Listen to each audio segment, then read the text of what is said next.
Sveiki, mes esame Kroatijoje prie pat Italijos sienos, čia auksinis ruduo, o štai čia yra naujasis Bentley Continental GTC kabrioletas. Tai visiškai nauja mašina ir čia yra pirmieji bandomieji važiavimai.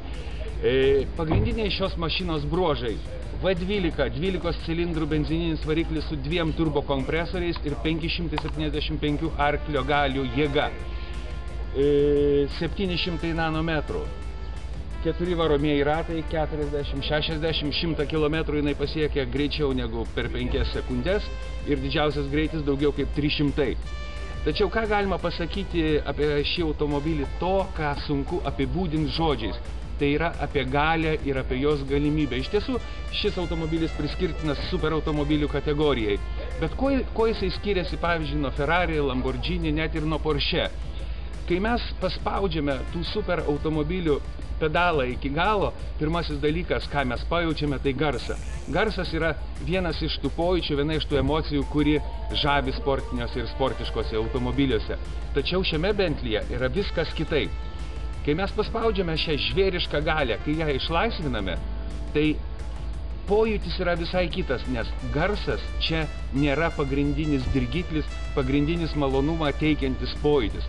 Mes girdime variklį, bet jis yra tylus, duslus, tačiau mes jaučiame, pirmiausia, ką jaučiame, tai tą žvėrišką galią, kuri mus stumia į priekį tarsi nematoma jėga. O variklio garsas, jis malonus, jis yra, bet jis nėra pagrindinis dirgiklis. Dabar mes važiuojame 90 km greičiu ir su Bentley Continental GTC. Jeigu jūs mane girdite, tai vadinasi viskas gerai. Oro tikrai didelės turbulencijos nėra, galima puikiausiai tokiu greičiu važiuojant susikalbėti. Ošimas tikrai nėra didelis, galima pasiklausyti ir muzikos. Didelis komfortas važiuoti su šita mašina. Tuoj baigsis kelio ženklų apribojimai, mes pabandysime šiek tiek paspausti ir pasižiūrėsime, koks garsas.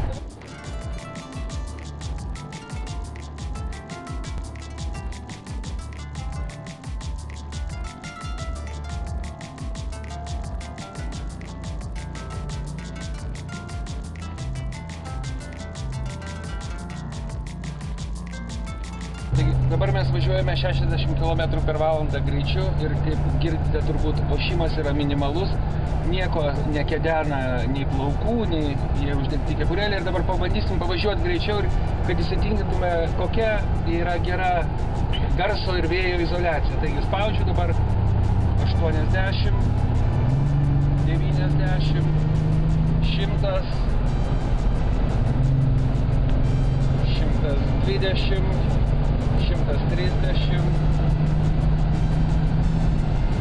dabar važiuoju 150, vienas malonumas važiuoti, šiek tiek vėjo tą užtvarą, šiek tiek kelio ošimą, bet viduje tikrai nėra didelio garso, 160, 170, 180, gal nebus policijos, 190, na, užteks. Tuo šis superautomobilis skiriasi visai nuo kitų ir jisai dar kartą patvirtina tą terminą, kuris vadinasi Bentlio galios banga. Tarsi tave nematoma jėga su milžiniška energija stumia į priekį.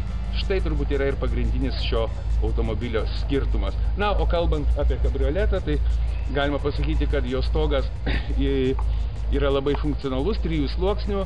Juo galima važinėti net iki minus 30 laipsnių temperatūros, jis susiskleidžia per 25 sekundės ir jį galima suskleisti arba išskleisti per 25 sekundės.